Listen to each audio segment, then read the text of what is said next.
kuha ng Insta360 X5. Gabi po yan, pero malinaw pa rin yung kuha niya kahit na madilim. Tinry namin, kasama ko aking asawa at saka si JP. Pupunta kami dyan na bibili po kami ng ulam. Bibili kami ng kalahating kilo ng manok tsaka tinapay. Maingay dyan si JP. Maririnig ko yung boss ni JP. Siya lang yung maingay dyan na hindi kami nagsasalitang dalawa ng aking asawa. Sobrang ganda ng na ito. Itong camera na to na Insta360 X5. Kahit gabi, malinaw ang kanyang kuha.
Tinanong ko sa aking asawa kung saan yung bilihan ng manok ng mura. Sabi niya doon sa dating tapat ng peryahan. Medyo malapit na kami sa bilihan ng manok.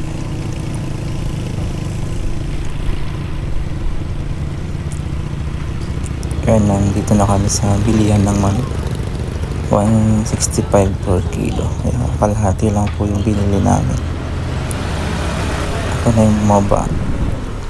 Si JP din bumaba din. Sinamahan niya akong bumili.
papalis na kami. Papunta kami dyan sa bilihan ng tinapay. Bibili kami ng tinapay para may pang-almusal kami bukas. Sobrang linaw talaga itong camera natin na Insta360 X5 kahit gabi. Konting konting ilaw lang, talagang clear na yung kanyang kuha niya. Hindi tulad ng ibang camera na pag gabi wala na. Parang sobrang bilis namin sa camera ito, pero mabagal lang yung takbo ko dyan. Pero sa sa camera na ito parang ang bilis-bilis. Yan po yung lugar namin. Mayroong mga bilihan lang.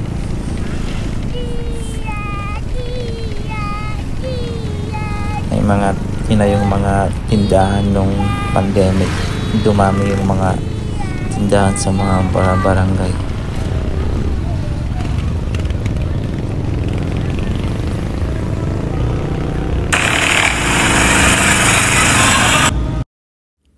Dito na kami sa bilihan ng tinapay.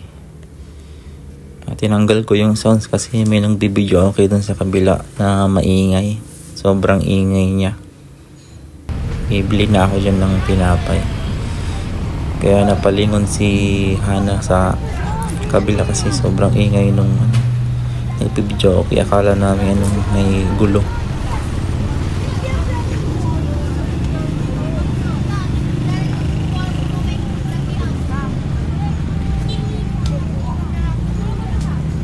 Nakabili na ako ng tinapay. Uuwi na kami. Uuwi na kami niyan.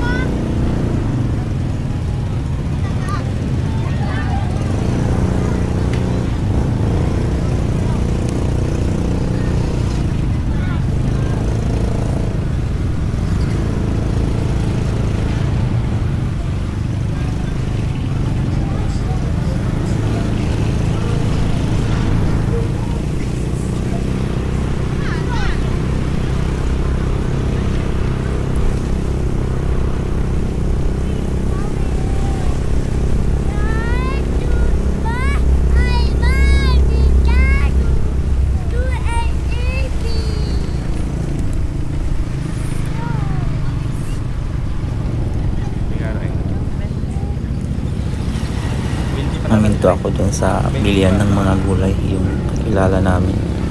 Bibili pala ako ng ng patatas tsaka bell pepper para dun sa manok na uulamin namin bukas. Luluto ni Hana na minudo.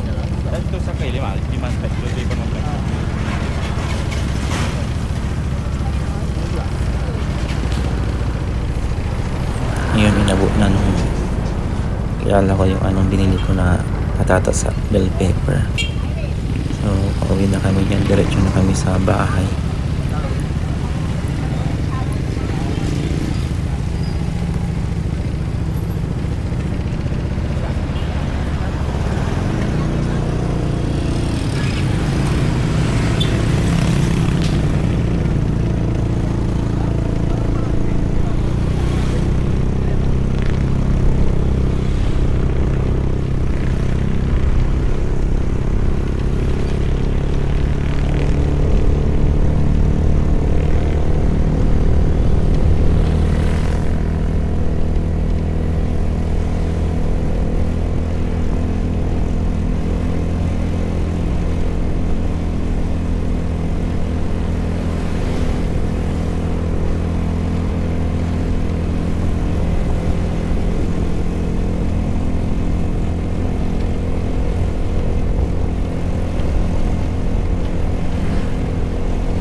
Namin parang ang bilis-bilis talaga namin, no.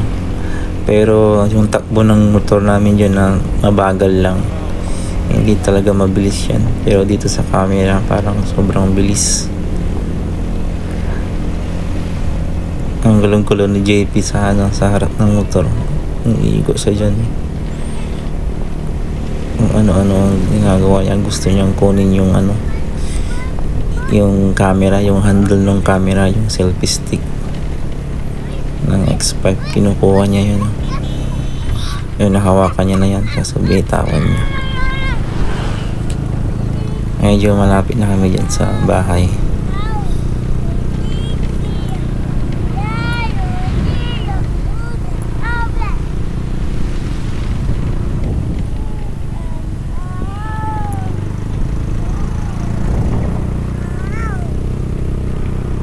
Ay, yung madilim mo, tingnan yung ilaw ng e-bike na nilagpasan namin. Sobrang lakas ng kanyang ilaw kasi sobrang dilim na yun. Pero dito sa camera na to parang hindi gabi, hindi madilim.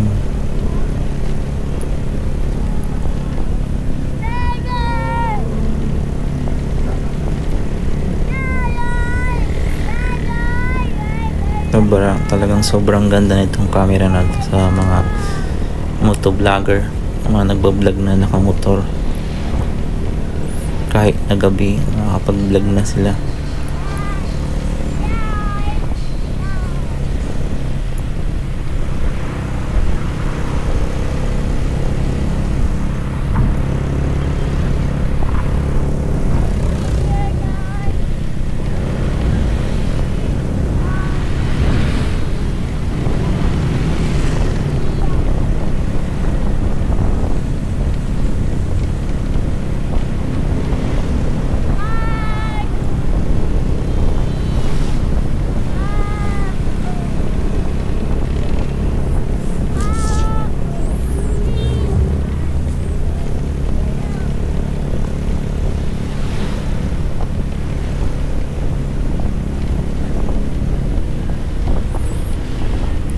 Malagpasan na namin yung school, malapit na kami sa bahay.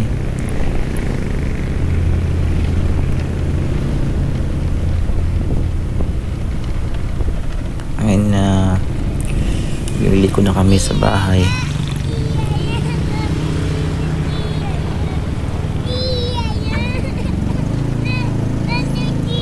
Yung maingay si JP dyan kasi akala niya pupunta kami doon sa may dinosaur sa bayan. Akala niya doon kami pupunta, kaya sabi niya T-Rex, iyak siya. So nandito na kami sa bahay. Salamat sa panonood. Tinry lang namin itong X5 sa gabi na video kung maliwanag. Sobrang liwanag nga. Salamat.